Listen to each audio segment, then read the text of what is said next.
Salut à tous et à toutes les amis, j'espère que vous allez tous très bien. On se retrouve aujourd'hui pour la vidéo débrief du match OM Rennes. Belle victoire 2-0 qui fait qu'on continue sur notre lancée. On poursuit notre série d'invincibilité. On monte à la deuxième place du classement avec une journée de retard. On a fait tourner mais ça ne nous a pas empêché de proposer un beau spectacle devant un vélodrome plein. En bref, on réussit une grosse opération et on rattrape d'un autre côté la déconvenue qu'on a pu vivre contre Moscou. On va analyser tout ça plus en détail dans cette vidéo. Tout d'abord, avant de parler du match, j'aimerais présenter mes sincères condoléances à la famille de René Malville. Le fidèle supporter marseillais est décédé aujourd'hui, pour notre plus grand malheur à tous. Honnêtement, j'ai pas les mots. J'ai été triste de recevoir cette nouvelle et je ne pense pas que je suis le seul. Gros soutien à sa famille, en espérant qu'il repose en paix. Après cet instant un petit peu émouvant, on va parler de la compo alignée par Sampaoli. On a eu le droit à un espèce de 3-3-3-1. Quelques surprises dans cette compo. Tout d'abord, Dimitri Payet titularisé à la surprise générale malgré une récente blessure, même si on se doute bien qu'il n'allait pas forcément être à fond. Bamba Dieng et Pau Lopez enchaînent une troisième titularisation consécutive. Pour Dieng, sur le coup, j'ai pas été très étonné, mais pour Lopez, je me suis posé des questions. Non pas sur son niveau, mais comment est-ce que Mandanda peut le prendre. Je ne suis pas contre sa titularisation,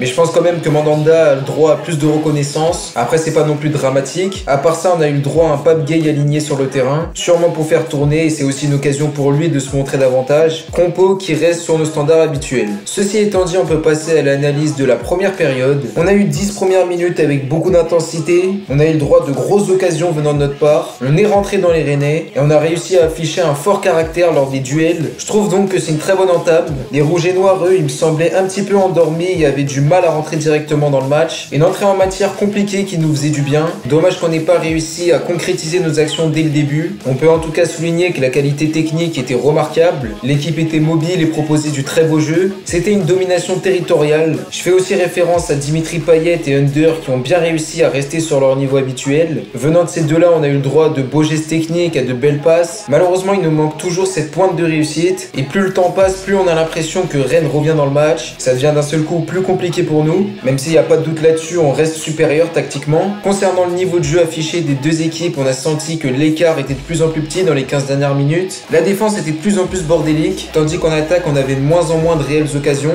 Les Rennais n'auront pas réussi à mettre plus d'intensité et à se montrer donc plus menaçants durant leur temps fort. Tout ça résulte à une première période bonne. Ça me rappelle tout de même beaucoup celle face aux locomotives. La qualité est là, la domination y est aussi. En général, on est vraiment au-dessus, mais on doit capitaliser, conclure tout ça et vite. On l'a vu en Europa League, ça se paye cash. À nous de régler ce petit problème-là au retour des vestiaires. Pour les tops, je dirais que l'équipe a été au niveau. J'ai bien aimé la prestation de Gueye qui montre qu'il n'est pas encore définitivement un remplaçant. Il a une carte à jouer grâce à son physique et ses récupérations de balles. Pas mal d'impact dans ce milieu de terrain. Comme je vous l'ai dit, Payet et Under arrivent à tirer leur épingle du jeu, mais pour ces deux-là, on va dire que c'est un peu habituel. À eux de porter l'équipe comme il se doit en deuxième mi-temps, tandis que je n'ai pas de flop à signaler. En deuxième période, on a le droit de très bons débuts. J'ai senti que les joueurs étaient plus calmes, moins acharnés. Ils ont réussi à poser un petit peu la situation. Une domination claire et nette récompensée en plus par Bamba Dieng sur un centre chirurgical de Lirola. Un réel plaisir de le voir scorer encore une fois, surtout lorsqu'on voit sa première période un petit peu compliquée où on a eu du mal à le trouver, mais il montre une nouvelle fois qu'il ne lâche rien et que ses efforts finissent toujours par payer. Après cette réalisation, on n'a pas eu le droit à grand chose. L'OM domine son sujet. Rennes reste inférieur même si c'est un petit peu mieux. C'était moins brouillon qu'en première période. Quelques percées vers l'avant sans pour autant porter le danger. On a quand même eu le droit à quelques errements défensifs, des relances approximatives, parfois quelques fautes de concentration,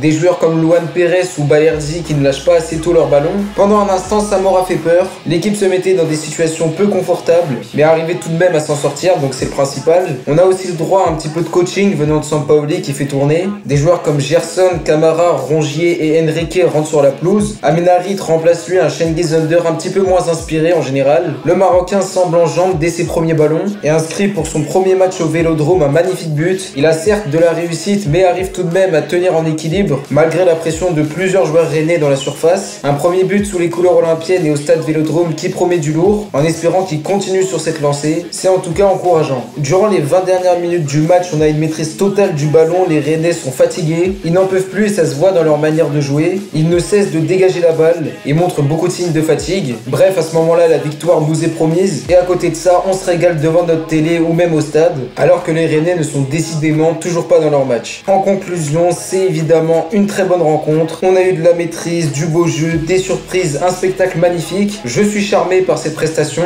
le tout en ayant fait tourner. Notre adversaire a réellement été impuissant, incapable de réagir. Bref, que demander de plus? Merci à l'équipe qui s'est appliquée et qui réalise pour moi l'un des meilleurs matchs de la saison, ne serait-ce le meilleur. Pour les tops, je dirais que toute l'équipe a été bonne, aucun flop. Mention spéciale tout de même à Bamba Dieng évidemment. Buteur sur un bon centre de Lirola, il faut le souligner aussi. Il continue sur sa lancée, il nous fait plaisir. Dimitri Payet a été une classe au-dessus des autres, je pense que ça s'est vu. Mais dans ce cas-là, j'ai presque envie de dire que c'est habituel. Et enfin, bien sûr, Amin Harit, buteur pour sa première entrée au Vélodrome. Joueur qui mérite d'être cité. Pour le reste, j'ai apprécié la prestation d'un peu tout le monde. Performance à reproduire contre notre prochain adversaire, donc Angers, dans 3 ou 4 jours. Match qu'on va évidemment suivre sur la chaîne. Donc voilà les amis, j'ai déjà la fin de cette vidéo. N'hésitez pas à me dire en commentaire si elle vous a plu, donnez-moi vos avis sur le match. On se retrouve très vite d'ici là, c'était Kalash. Prenez soin de vous, ciao à tous, et c'est le cas de le dire, allez l'OM.